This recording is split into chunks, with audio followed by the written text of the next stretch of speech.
এই লোকটা recently viral হয়েছে ওমরা পালন করতে গিয়ে, যা শুনলে আপনার আসলেই মন ছুঁয়ে যাবে। তার ওমরার পেছনে রয়েছে অবাক করা একটি কাহিনী। নাম আব্দুল কাদের, বয়স ৮২ বছর, বাস করেন পাকিস্তানের বেলুচিস্তান প্রদেশে। থাকেন পরের জমিতে ঘর বানিয়ে। খুপড়ি ঘরের বেড়া দিয়েছেন ঝাউ জাতীয় কাঁটাতার গাছ দিয়ে। বলতে গেলে একদম অজপাড়া গায়ে বাস করেন। সেখানে নেই কোনো বিদ্যুতের ঝলমলে আলো, নেই কোনো নেটওয়ার্কের ব্যবস্থা, তাই জানেনই না মোবাইল জিনিসটা কি। কিন্তু রবের সাথে তার রয়েছে নিবিড় সম্পর্ক।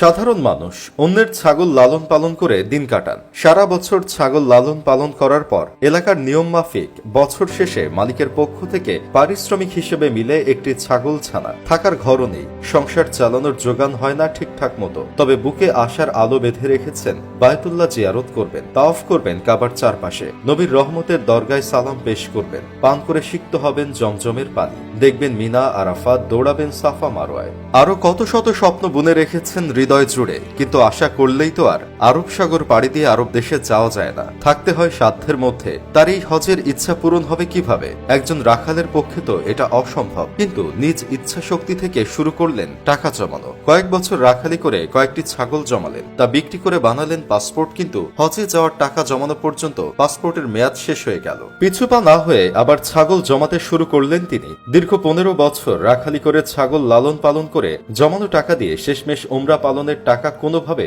জমিয়ে ফেললেন। কিন্তু সেটাতে হবে শুধু নতুন পাসপোর্ট, যাতায়াত ভাড়া দিয়ে হাতে থাকবে সামান্য কিছু টাকা। নেই হোটেলে থাকার ভাড়াও। তার জমানো অর্থ পরিমাণ কোনো হজ এজেন্সির কাছে কোনো প্যাকেজ তো দূরের কথা, ধারের কাছেও নেই। তাই তিনি পরবর্তীতে স্থির করলেন একা একাই যাবেন, পড়ে থাকবেন কাবা চত্বর বা তার আশেপাশে। এরপর সত্যি সত্যি এই রমজান মাসে ৫০ লাখ মানুষের সাথে উমরা পালন করেছেন আব্দুল কাদের। তবে তিনি ছিলেন সবার থেকে আলাদা। নেই কোনো সাথী, নেই কোনো এজেন্সি, ছিলেন না বাথরুম বা উজু করার জায়গাও, জানেন না আরবি ভাষা, কথা বলেন আঞ্চলিক বালোচ ভাষায়। খাবার হিসাবে হারামে বাকে যা ব্যবস্থা হয়েছে তাই তার জন্য যথেষ্ট। উজু করবেন সেই জায়গাটাও চেনেন না। পাশের দোকান থেকে এক বোতল পানি নিয়ে উজু সেরেছেন, পরে কেউ দেখিয়ে দিলেন নিচেই আছে সব। খালি পায়ে পাগড়ির উপর একটি দীর্ঘ মসলিনের কাপড় জড়িয়ে সাদাসিধা চলাফেরা, সহজ সরল ব্যবহার, একজন দুজন করে সবার নজরে আসতে থাকে। এরপর আব্দুল কাদেরের ছবি ও ভিডিও ছড়িয়ে পড়তে লাগে আরব মিডিয়া থেকে সোশ্যাল মিডিয়া জুড়ে। মুহূর্তেই ভাইরাল হয়ে যায় তার কাবার আঙিনায় হাঁটা চলার দৃশ্য।